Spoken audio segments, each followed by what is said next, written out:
ভারত যেটা করে বিপদে ফেলে। আমরা মনে করি যে ভারত যদি এই মায়া কান্নাটা না করে তাহলে আমরা ভালো থাকবো। তাদের খুব ভালো লাগে না আওয়ামী লীগের পতনটা, বরং আওয়ামী লীগ হিন্দুদের মন্দির ভাঙে, মন্দিরে কোরআন শরীফ রাখে, গোলমাল লাগায়, এই আশায় যে মানুষ মনে করবে জামাত বিএনপিরা এটা করতেছে। আমরা এই আবেদন বিশ্ব সম্প্রদায়ের কাছে অবশ্যই আমাদের আছে, কিন্তু আমাদের নেইবার তো ভারত, এবং আমাদের ভারতের সাথে একটা সম্পর্ক আছে, কারণ আমাদের দেশের অনেক মুসলমান ভারত থেকে এসছে, অনেক হিন্দুদের আত্মীয় স্বজন ভারতে আছে। প্রতিনিয়তই ভারত বাংলাদেশের এই যে অবস্থাটা, এটা আমরা ভুলতে পারি না। এবং হিন্দুরা মনে করে যে আমরা যদি অসুবিধায় পড়ি, এই আওয়ামী লীগ এটা চালু করে যে ভারত আমাদের সাথে আছে, তোমরা যদি অসুবিধায় পড়ো ভারত তোমাদের সাহায্য করবে। কিন্তু আসলে ভারত কোনো সাহায্য করে না। ভারত যেটা করে বিপদে ফেলে।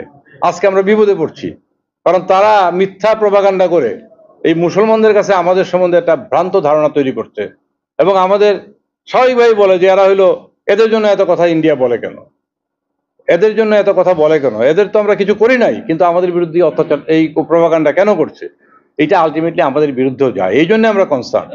আমরা মনে করি যে ভারত যদি এই মায়া কান্নাটা না করে তাহলে আমরা ভালো থাকবো। সব দলকেই বন্ধু মনে করি রাজনৈতিক দল হিসাবে, কিন্তু তারা যে কাজটা করছে এটা আমাদেরকে ব্যবহার করছে তাদের রাজনীতির স্বার্থে।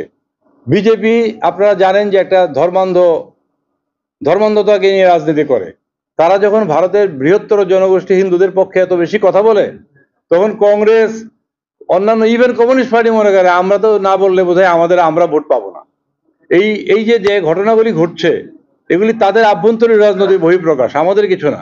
কিন্তু আমরা তাদের বলির পাঠা হচ্ছি, আমরা তাদের দ্বারা ব্যবহৃত হচ্ছি, এবং এইটাই হচ্ছে আমাদের কষ্টের কারণ। আমরা মনে করি এর কারণে তারা বিভিন্নভাবে এই কাজ করে।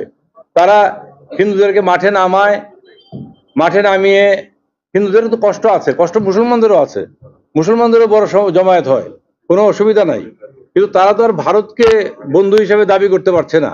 কিন্তু আমাদের হিন্দুদের একটা ঐতিহাসিক কারণে আমরা মনে করি যে আমাদের জন্য ভারত বোধহয় দুইটা কথা বলবে, কিন্তু কথা বলতে গিয়ে উপকার কিছু হয় না, ক্ষতি হয়।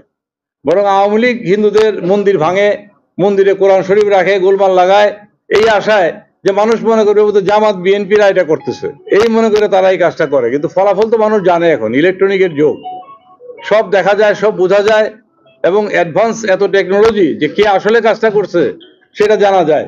এই জন্য তারা আজ পর্যন্ত কোনো বিচার করে নাই। আপনারা দেখবেন তারা কোনো তদন্ত করে যখন দেখে যে লোকগুলি তাদেরই, এই নিয়ে চার্জশিটও হয় না, বিচারও হয় না।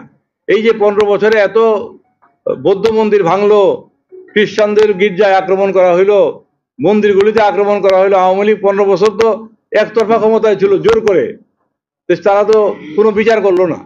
এবং আওয়ামী লীগ প্রচার করে যে ভারত যতদিন আমাদের সাথে আছে আমাদের কেউ নামাইতে পারবে না। তো এইবার কি হলো, এবার নামলো কিভাবে বলেন? তারা বুঝতেও পারে না যে কিভাবে নামলো।